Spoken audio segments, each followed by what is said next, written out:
السلام عليكم ورحمة الله. طلاب الصف الثامن، ميعادنا إن شاء الله مع الدرس الثالث، العمليات على المجموعات، التقاطع والاتحاد. درس سهل جدا.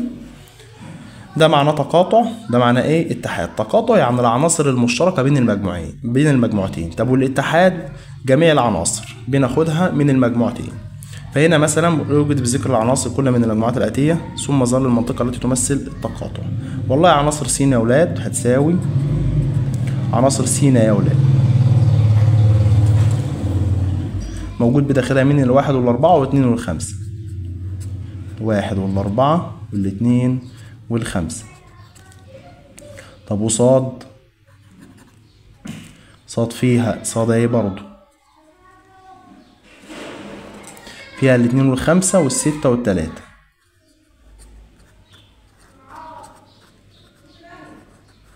العناصر المشتركة ما بينهم يا ولاد الحتة اللي هما الدايرتين متقاطعين فيها دي، اللي هي الاتنين والخمسة. يعني المفروض أظلل ايه؟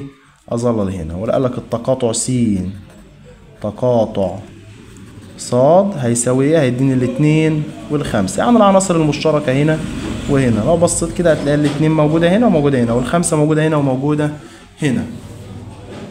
طب هنا بيقول لي دي المجموعة كاف فيها أو لام فيها الاتنين والتلاتة والخمسة والأربعة والواحد، دول كلهم يا أولاد موجودين في لام. وعين فيها مين؟ فيها الأربعة والواحد.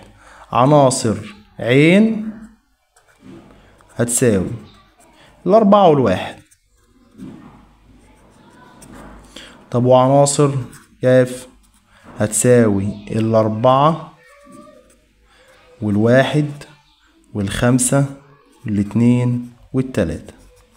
بصوا دايما يا ولاد التقاطع ما بينهم بقى الحتة دي كلها، هما دول اللي أظلل دي، هما دول اللي موجودين في عين وموجودين برضو في ايه؟ في كاف.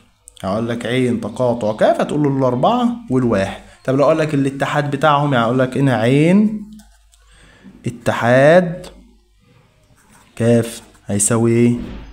قلنا الاتحاد بياخد جميع العناصر، يعني اخد الأربعة والواحد والخمسة والاتنين والتلاتة. أظن الدرس مفيهوش حاجة صعبة. طب هنا يا ولاد التقاطع بتاعهم بقى، طبعا دي عناصر كاف وده عناصر نون. التقاطع بتاعهم هيديني ايه؟ التقاطع بتاعهم هيديني فاي، لأن مفيش حاجة مشتركة ما بينهم. فالتقاطع يعني كاف، طبعا ذكر العناصر سهل تكتبوها، كاف تقاطع نون هيديني فاي، لأن مفيش عناصر ايه؟ مشتركة ما بينهم.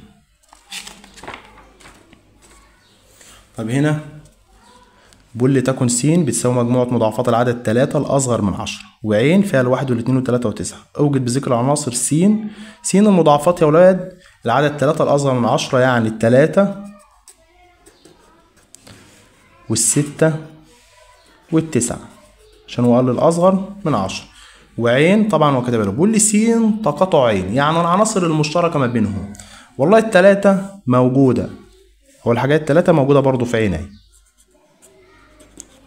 طيب الستة لا مش موجودة يبقى ما اخدهاش. التسعة موجودة في عين برضو يبقى اخدها. يبقى التقاطع بتاعهم هنا هيديني ايه؟ هيديني التلاتة والتسعة. طيب بيقول لي مثل كل من س وعين بمخطط ف ثم ظل المنطقة التي ايه؟ تمثل س تقاطع عين. خلينا نشرحها برضو. دي مثلا ولتكن س، ودي عين. طيب حط العناصر المشتركة ما بينهم الأول اللي هي التلاتة والتسعة، حطها في الحتة الإيه؟ المشتركة بين الدايرتين دي. حط هنا التلاتة وهنا التسعة، وحط الإيه؟ بقية العناصر بتاعت س اللي هي الإيه؟ إحنا خدنا التلاتة وخدنا التسعة، يبقى مين؟ بقى الستة. وبقى عناصر عين إحنا خدنا مين؟ خدنا التلاتة والتسعة، يبقى مين؟ بقى الواحد والاتنين. وعايزك تظل يبقى نظل المنطقة دي. طيب هنا حلنا السؤال ده واسيب لك أنت السؤال ده تحل. هنا بقول بالاستعانة بمخطط فين الموضح أكمل مقاله ثم ظلل منطقة التقاطع. س فيها مين يا أولاد؟ فيها السين أهي، دي دايرة س أهي. س فيها الأربعة والخمسة والسالب تلاتة والسالب اتنين. الأربعة والخمسة والسالب اتنين والسالب تلاتة. طب وصاد فيها مين؟ فيها برضو السالب اتنين، برضو موجودين في صاد اهو. السالب اتنين والسالب تلاتة والصفر والواحد. دي عناصر ايه؟ عناصر صاد. بقول لي س تقاطع صاد، يبقى انا هاخد الحته ليه اللي مشتركه ما بينهم، اللي هي الحته دي. سالب 2 والسالب 3 موجودين في س وموجودين في صاد. السالب 2 والسالب 3. طب والسين اتحاد صاد؟ س اتحاد صاد يا ولاد بناخد جميع العناصر، يعني الأربعة والخمسة والسالب 2 والسالب 3 والصفر والواحد. هسيب لك انت السؤال ده تحله سهل يعني، ما تخافش، ما فيهوش ايه، ما فيهوش صعوبة ولا حاجة. التقاطع بتاعهم مش هقول لك بقى.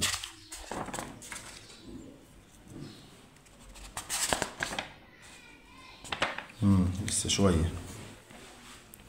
طبعا ميم هنا عناصرها اللي هي جميع العناصر دي كلها في ايه؟ في ميم. وكاف برضو العنصرين ألف ونون.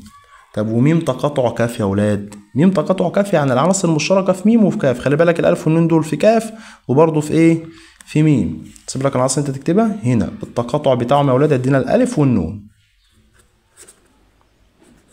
طب والاتحاد هناخد كل الحروف دي، يعني الواو الجيم والألف والنون والدال.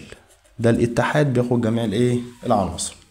طب هنا بقول إذا كانت عين بتساوي ألف حيث ألف ينتمي من صاد، والألف عاملا أوليا من عوامل العدد 15، يبقى أنا عايز العوامل ال 15 وأطلع منها الإيه؟ الأعداد الأولية. يبقى دي إيه؟ دي عناصر المجموعة عين. طيب إيه هي عوامل ال 15؟ 3 ضرب 5 يديني 15، و15 ضرب 1. مين في دول يا ولاد اللي أعداد أولية؟ عشان هو هيبقى عناصر عين. التلاتة والخمسة فقط. دي أعداد أولية في عوامل ال15 بعناصر عين، التلاتة والخمسة. ونون هو مدهاني يعني. بيقول لي فوجد بذكر العناصر كلها من عين، خلاص جبناها. وعايز عين تقاطع نون. عين تقاطع نون هيساوي العناصر اللي مشتركة بين عين ونون، التلاتة والخمسة موجودين في نون وموجودين في عين.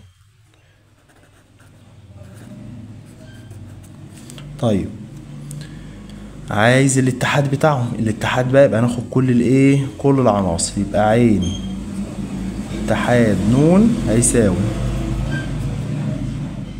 خد المجموعة نين دي كلها الأول كده، الخمسة والتلاتة والسالب 1 والسالب 2 والسالب 3 فقط. يبقى خلاص العين ما فيهاش غير 3 و5 واحنا ايه؟ خدناهم. الاتحاد بياخد جميع الايه؟ العناصر. طيب بيقول لي مسك، عايز مخطط فين نوصل للمنطقة الايه؟ المشتركة بتاعتهم. هسيبها لك انت دي بقى عشان وقت الايه؟ وقت الفيديو. آخر صفحة معانا. بيقول إذا كانت س بتساوي س حيث س تنتمي عن الأعداد الطبيعية، وس الأعداد اللي هي أكبر من أو تساوي السالب 4 وأقل من 9. أما أجي أكتب عناصر س هنا يا أولاد كده، أنا عايز الأعداد اللي أكبر من أو تساوي الأربعة. يعني في الحالة دي هتاخد الأربعة معاك طالما قالك أو تساوي. إيه اللي أكبر من الأربعة تاني؟ الخمسة والستة والسبعة والتمانية، وتقف عشان قالك أقل من التسعة. مش هاخد التسعة عشان ماليش يساوي. ادي كده عناصر ايه؟ عناصر س. بقول له صاد، تعالى نكتب عناصر صاد هتساوي. بقول له صاد حيث صاد تنتمي لصاد يعني الأعداد الصحيحة، وصاد عاملا من عوامل العدد 8. يعني عايز عوامل ال8 كلها السالبة والموجبة. يعني 1 في 8 يبقى الواحد والتمانية، وعندي 2 في 4 يبقى الاتنين والأربعة. هما طالما ما قاليش الموجبة هما بس بالايه؟ بالإشارة السالبة. يعني السالب 1 سالب 2 سالب 4 وسالب 8. دي كلها عناصر مين؟ صاد. عايز س اتحاد صاد. س اتحاد صاد يعني تاخد ايه؟ كل العناصر. وس تقاطع صاد، خلينا نجيب س تقاطع صاد يعني العناصر المشتركة ما بينهم. ايه العناصر المشتركة بين س وصاد؟ والله الأربعة موجودة برضو في صاد اهي، ناخدها معانا. الخمسة لا مش موجودة في صاد يبقى ماخدهاش. الستة برضو مش موجودة في صاد يبقى ماخدهاش. السبعة برضو مش موجودة في صاد. التمانية موجودة في صاد يبقى ايه؟ يبقى اخدها. يبقى التقاطع بتاعهم الأربعة والتمانية. طيب والاتحاد بتاعهم لو بياخد كل العناصر، خد عناصر مجموعة كاملة منهم. خد مثلا مجموعة صد، خدها كلها.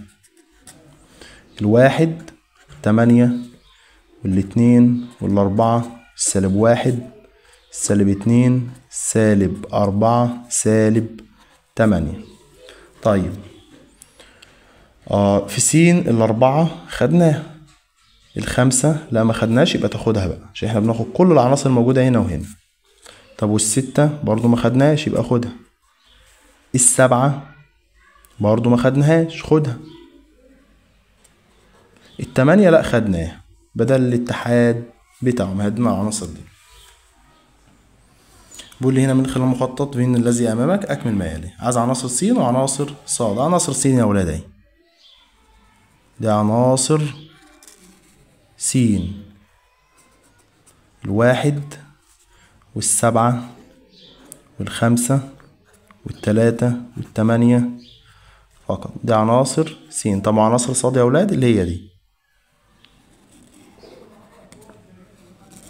عناصر ايه؟ ص. يعني الخمسة والتلاتة والتمانية والستة والأربعة. عايز س تقاطع ص تقاطع عين، يعني التلات مجموعات دول الحتة اللي هي مشتركة ما بينهم فين هي؟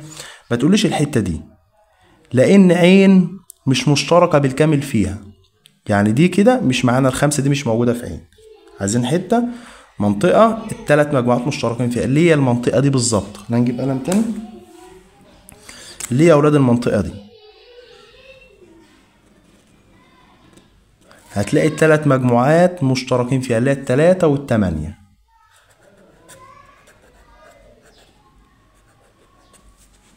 طيب طب س اتحاد ص اتحاد عين، يبقى هاخد كل العناصر دي، الواحد والسبعة والتمانية والتلاتة والخمسة، خدنا الستة لا، والستة والاتنين والأربعة، عشان الاتحاد بياخد كل العناصر. طب بيقول الشعاع ب ألف اتحاد الشعاع ب ج. اتحاد الشعاع ب ج ده هينتج ايه عنه؟ هينتج عنه زاوية. ما هو اتحاد شعاعين لهما نفس نقطة البداية بيديني ايه؟ بيديني زاوية. يعني انا هنديني الزاوية، طالما هتقول بقى بالثلاث حروف يبقى لازم ايه؟ رأس الزاوية يجي في النص. يبقى اتحاد الشعاع ب ألف اتحاد ب ج، الشعاع ب ج هيديني الزاوية ألف باء ج أو ج باء ألف، المهم إن رأس الزاوية ده يجي فين؟ في النص. طيب الشعاع ب ألف تقاطع الشعاع ب ج هيديني ايه؟ فين المنطقة اللي بيدونوا التقاطع فيها؟ هيتقاطعوا فين؟ في باء هنا، هيتقاطعوا في باء. وكده نكون خلصنا الفيديو بتاعنا، والسلام عليكم ورحمة الله. ما تنساش لو الفيديو عجبك واستفدت حاجة منه تعمل له مشاركة وأي حاجة تعجبك.